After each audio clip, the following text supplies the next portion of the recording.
suci menurut Santo Lukas.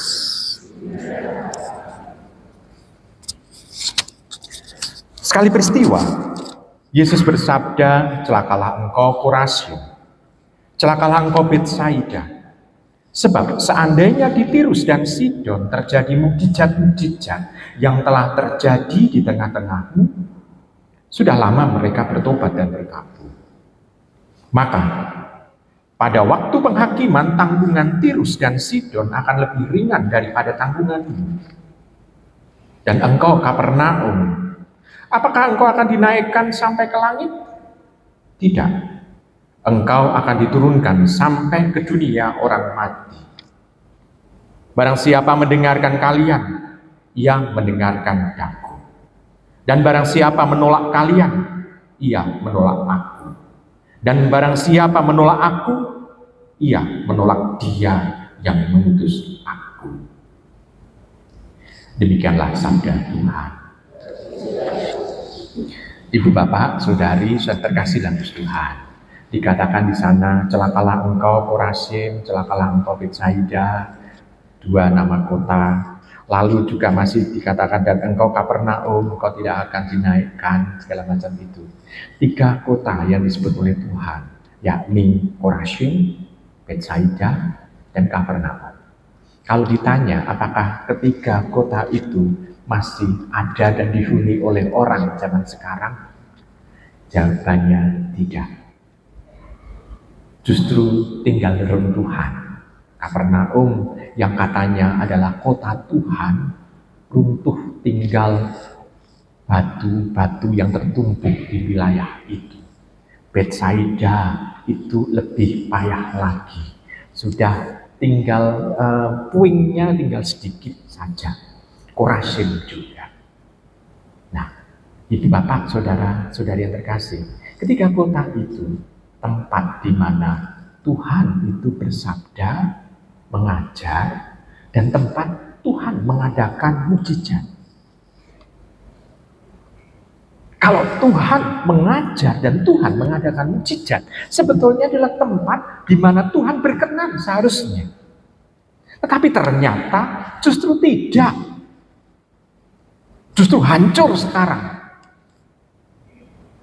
Kenapa bisa seperti itu? Tuhan mengatakan bahwa memang warta diomongkan di Korazim, Betsaida, dan Kapernaum, mukjizat dibuat di sana. Namun orang itu tidak mensyukuri kehadiran Tuhan di sana. Orang-orang di sana tidak mensyukuri bahwa Tuhan bersabda.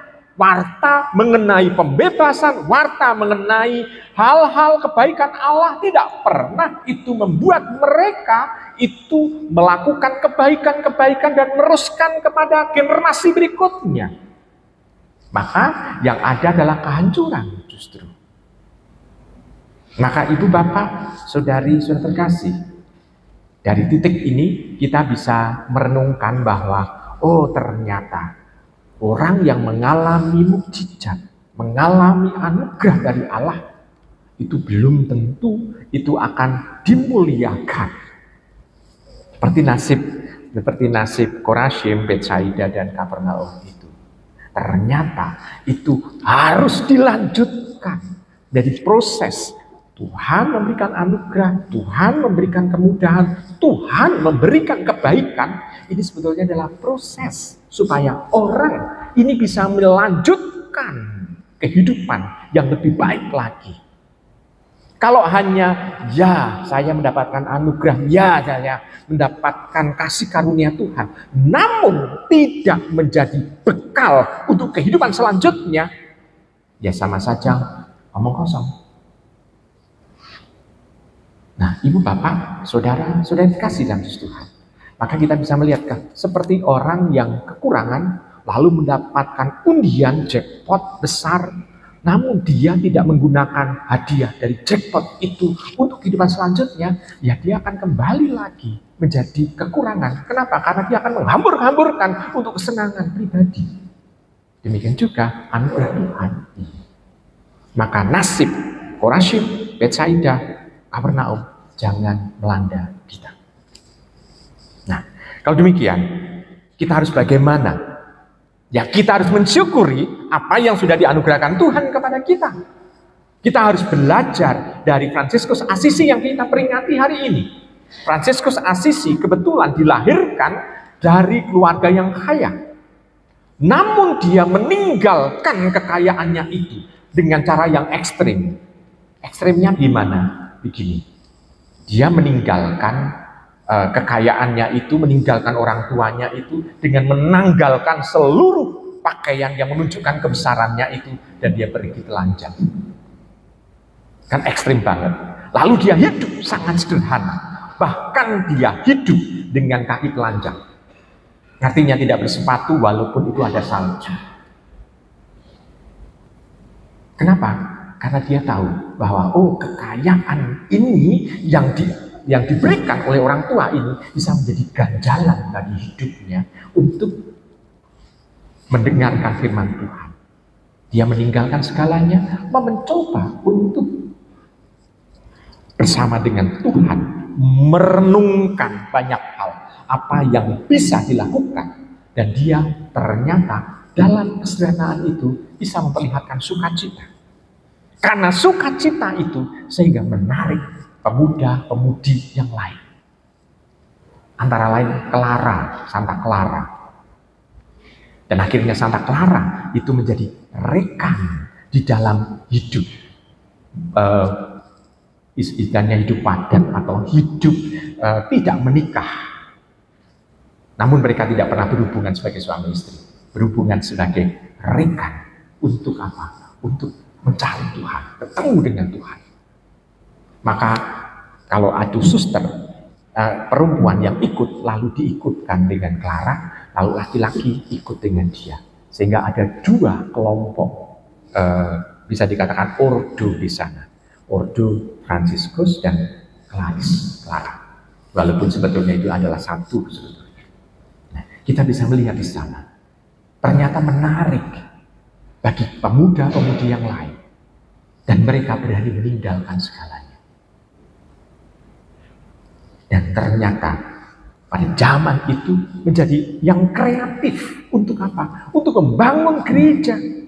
Bahkan Fransiskus Assisi ini yang membuat tempat-tempat suci peninggalan Tuhan di Israel Palestina itu bisa dipelihara oleh gereja. Fransiskus Assisi ini. Sehingga Fransiskus Assisi ini menarik banyak orang, sehingga penguasa Palestina pada waktu itu dikuasai oleh Islam, itu melihat bagaimana keluhuran dari kelompok Fransiskus ini. Sehingga kelompok Fransiskus ini nantinya dari Fransiskus Assisi, mereka bisa memelihara tempat-tempat di mana Tuhan pernah hidup. Baik itu dari Bethlehem sampai Tuhan itu Mekra. Bisa istilahnya itu memelihara tempat itu, sehingga kita bisa melihat bahwa kalau panjenengan berziarah ke Holy Land, kita bisa mengatakan kelompok Romo-Romo UFM itu menjadi pengusaha tempat-tempat suci di Holy Land. Kenapa? Karena mereka yang memang mempunyai hati untuk itu, karena hidup yang sungguh sangat benar. Nah, sekarang bagi orang zaman sekarang, siapa sih yang mau hidup miskin? Sedikit. Kalau ditanya anak-anak muda kita, kenapa kau tidak tertarik mau jadi Romo? Mau jawabannya? Kita tanya istilahnya. Gelem dadi Romo ora? Enggak. Kenapa? Enggak dapat panggilan. Kalau saya memanggil, sudah mengenal ada teman yang cantik di kelasmu? Ada? Ada? Oh, belum dapat. Ya, enggak, maksudnya ada teman yang cantik, kamu nilai cantik? Ada. Kamu? Ada.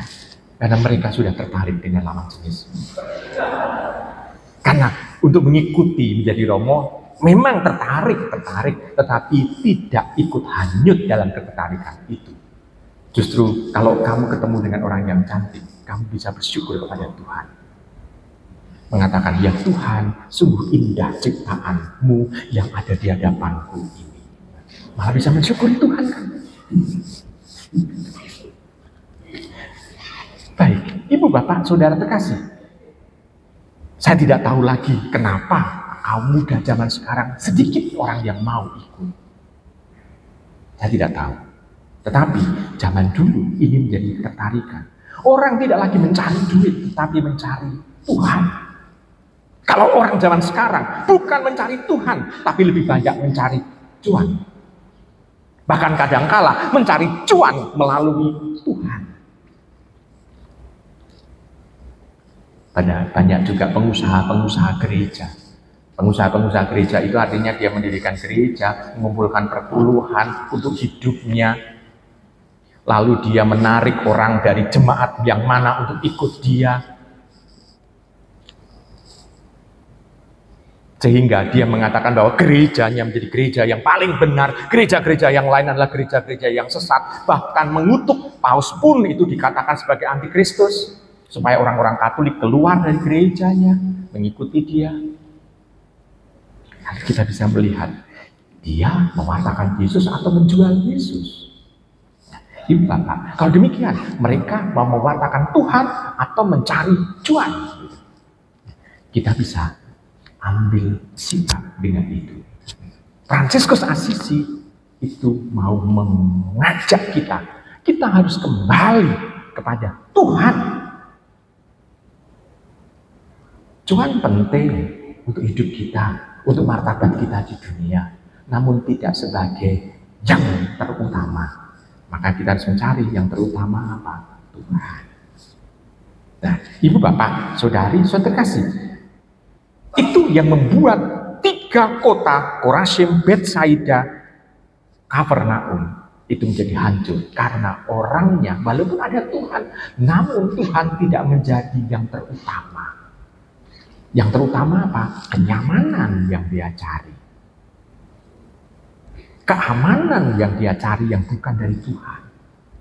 Maka ibu bapak, marilah sekarang kita belajar dari itu dan diinspirasi oleh kehidupan Santo Fransiskus yang seperti itu.